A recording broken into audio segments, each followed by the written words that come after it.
Hello, ആ പറയടി. നീ എന്ത് വരാൻ ഓഫീസിൽ? എനിക്ക് വയ്യായിരുന്നു ഓഫീസിൽ വരെ. ആണോ? അപ്പൊ ഇന്ന് ഞങ്ങളുടെ സ്റ്റാഫ് എല്ലാം കൂടെ വിചാരിച്ച് ഇന്ന് ഉച്ചയ്ക്ക് നിന്റെ വീട്ടിലോട്ട് വരാൻ. ആണോ? എന്നാ പോര്. ആരാ മോളെ വിളിച്ച? എന്തിനാ നല്ല അറിഞ്ഞിട്ട്? ആ പണി നോക്കി ആ മൂലയ്ക്ക് അങ്ങനെ ഇരുന്നോണം. അല്ല, ഒന്നുമില്ല മോളെ, ചോദിച്ചതാ. ഈ തൊള്ളയെ കൊണ്ട് വലിയ ശല്യായാലും. പിന്നെ എന്റെ ഓഫീസിലെ കുറച്ച് ഫ്രണ്ട്സ് ഒക്കെ വരുന്നുണ്ട്. അവരുടെ ലഞ്ച് ഇന്ന് ഇവിടുന്ന ഈ പരിസരത്ത് കണക്കട ഏതെങ്കിലും മൂലയ്ക്ക് പോയിരിക്കണം. വരുമ്പോഴേ നിങ്ങൾ കണക്കാൻ എനിക്ക് ഇത്തിരി ബുദ്ധിമുട്ടുണ്ട്.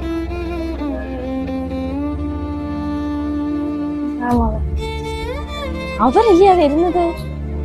ഇത്ര അവരെന്താ ഇത്ര നേരത്തെ വരുന്നത്? ആ തള്ള ഇവിടെ എവിടെങ്കിലും ഇതോ ഇരിക്കുന്ന തള്ള.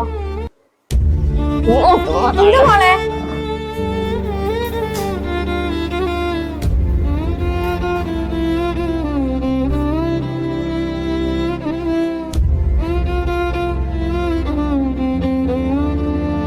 മുറ്റമൊക്കെ ആകപ്പാടെ അലങ്കോലമായിരിക്കുന്നു. ആ തള്ളയോട് വല്ല ജോലി ചെയ്യാൻ പറഞ്ഞാൽ ചെയ്യത്തുമില്ല. നിങ്ങൾ 24 മണിക്കൂർ ടിവിയുടെ മുമ്പിലാ, എപ്പം നോക്കിയാലും ഒരു ജോലിയും ചെയ്യത്തില്ല. നിങ്ങൾ പിന്നെ ഇവിടെ കൊണ്ടു നിർത്തിയിരിക്കുന്നത് ഇവിടത്തുള്ള ജോലി ചെയ്യാനല്ലേ? എനിക്ക് വയ്യ, ആ മുറ്റം ഒന്ന് പോയി തൂത്തിട്. ഇപ്പോഴല്ലേ മോളെ ഉമ്മ ജോലിയൊക്കെ കഴിഞ്ഞിട്ട് വന്നിരുന്നത്. ഈ തള്ളയോട് എന്ത് പറഞ്ഞാലും കേൾക്കത്തില്ല. വാ, പോയി മുറ്റം തൂത്തിട്ട് അകത്ത് കയറിയാൽ മതി.